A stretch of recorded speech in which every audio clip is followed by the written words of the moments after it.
Hello guys, here is J&M with the Getting Started tutorial for a beginner series to programming with C#, what you need for example when developing games with Unity. As development environment we are using Visual Studio 2017, the Community Edition. The link is added to the description. Okay, I'll start by adding a new project, and this will be a .NET Framework console application. The type is Visual C#.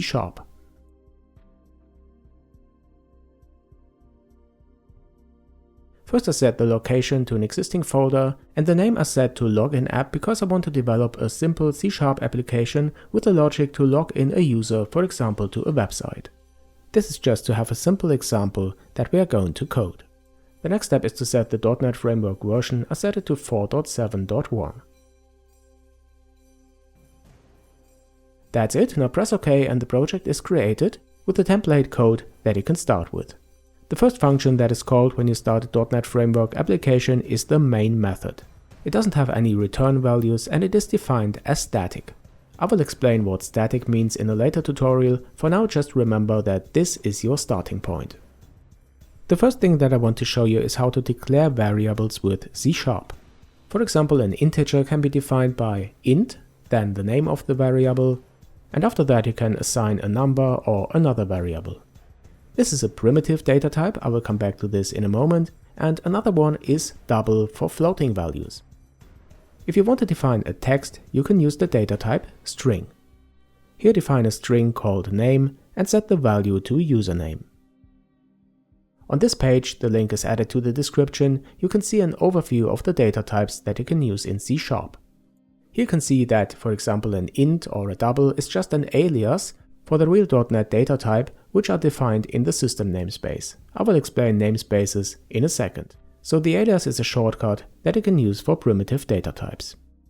Okay, let's have a look at these using statements here. These are namespaces for packages that we are not going to use at the moment.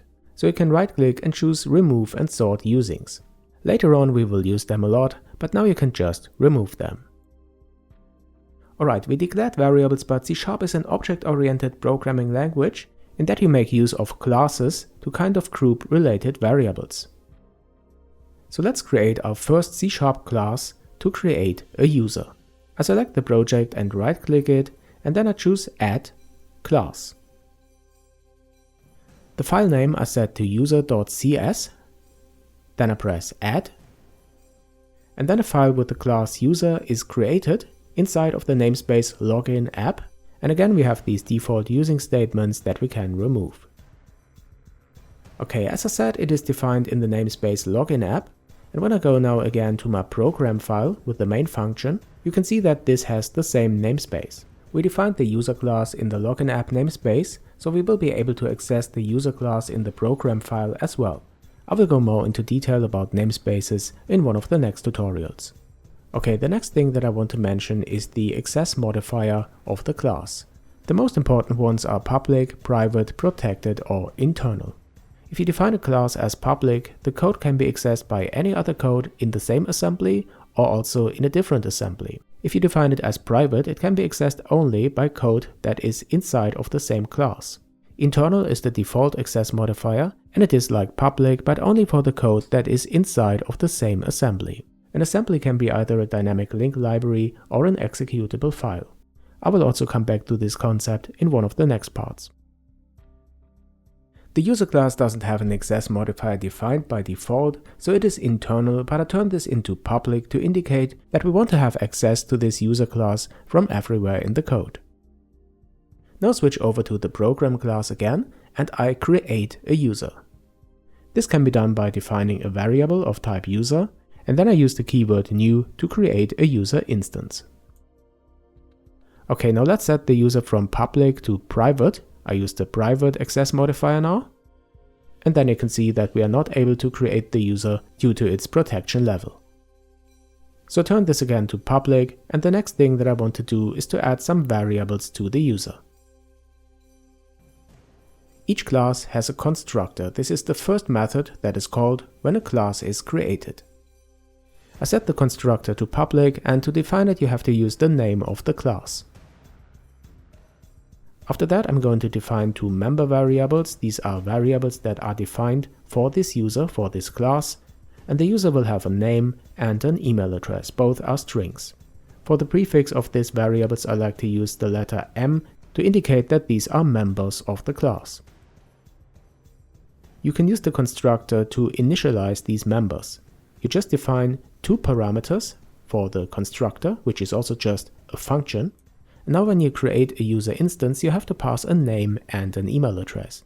In the constructor, I assign these two parameters to the members.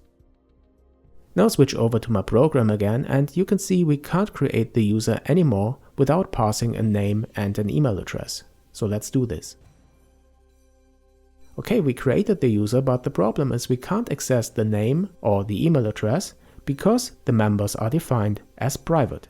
The reason you do this is because of the concept of information hiding in object-oriented programming, but I will explain this in the OOP part of this tutorial series.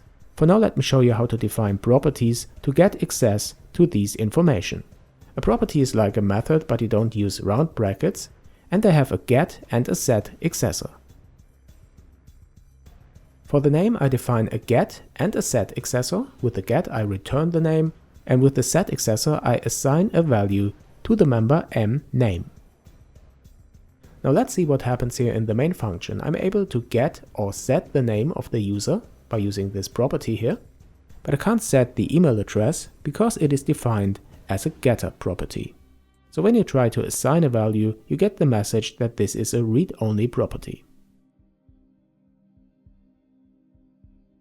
Okay, the last thing that I want to show you is how to create a new class, a login service or login manager that has a method called login, and the parameter for this login class will be a user. So I create a new class and I set the name to login manager. I set it to public and again remove the usings, and then I add a login method that returns a boolean, so the result can be true or false. This means the login can be successful or not, and the parameter will be an instance of the user class. I will return true in any case. I don't implement the logic here for this login. A real-world implementation could be to search for a user with this name and email in a database, but in this tutorial I just want to show you how to basically create a class like this. Okay, back in the main function I create an instance of the login manager, and then I call the login with the user that we created and check whether the login was successful or not.